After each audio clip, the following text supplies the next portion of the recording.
kita akan masuk ke materi tentang pengenalan formula-formula dalam Microsoft Excel. Jadi, dalam Microsoft Excel itu banyak sekali istilah-istilah dalam penggunaannya. Saya akan menjelaskan tentang penggunaan istilah Microsoft Excel tersebut. Dalam Microsoft Excel itu ada yang namanya cell. Cell merupakan bagian terkecil dari worksheet yang dapat diisi dengan jumlah karakter dengan maksimal 255 karakter.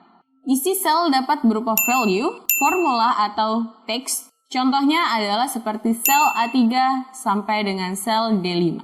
Yang kedua adanya worksheet. Worksheet itu adalah lembar kerja.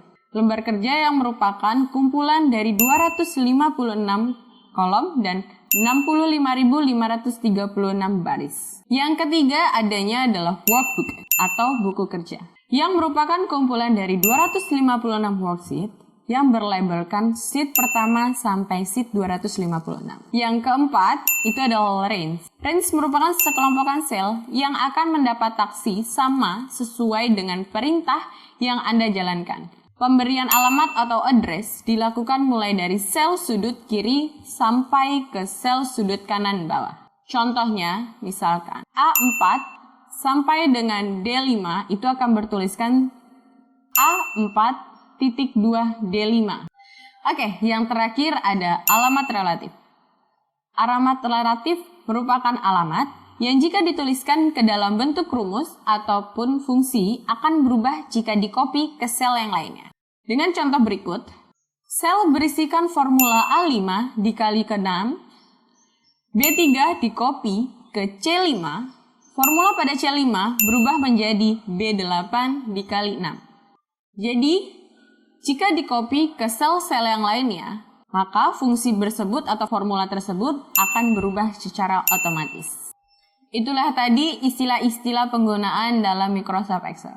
Sekarang kita akan masuk ke dalam macam-macam formula. Yang pertama adanya sum. Sum itu adalah fungsinya untuk melakukan sebuah penjumlahan. Jadi ada dua metode yang bisa dilakukan. Jika kita hanya ingin melakukan sebuah penjumlahan untuk kolom pertama dan kolom yang kedua, itu bisa menggunakan seperti contohnya adalah sebagai berikut, yaitu sama dengan sum H5 ditambah H15. Jika itu untuk melakukan penjumlahan dalam dua kolom. Tetapi, jika kita akan melakukan sebuah penjumlahan dalam segi banyak, dari baris pertama hingga baris akhir, atau dari kolom pertama sampai kolom akhir, maka kita dapat melakukannya dengan sebuah penarikan. Atau kita bisa lakukan dengan contoh sebagai berikut.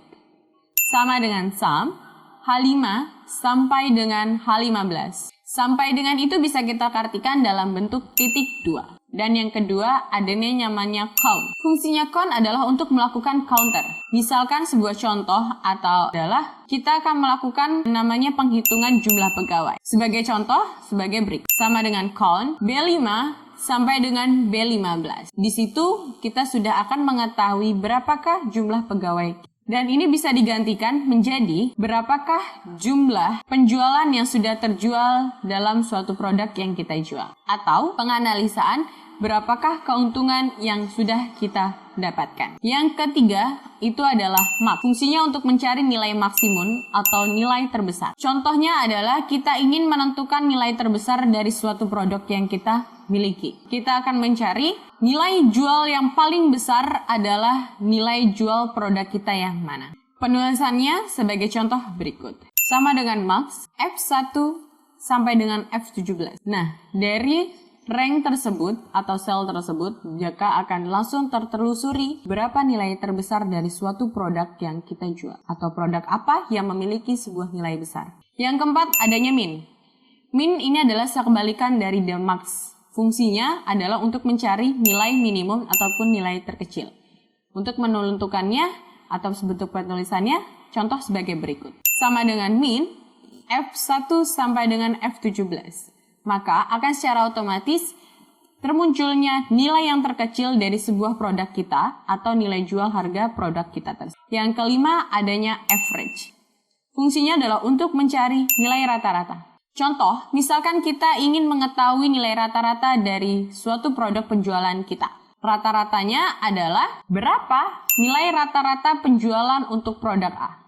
Berapa nilai rata-rata untuk penjualan produk B. Penulisan sebagai contoh berikut. sama dengan average A11 sampai dengan A17. Di sini akan secara otomatis juga akan terjadinya atau munculnya nilai rata-rata tersebut.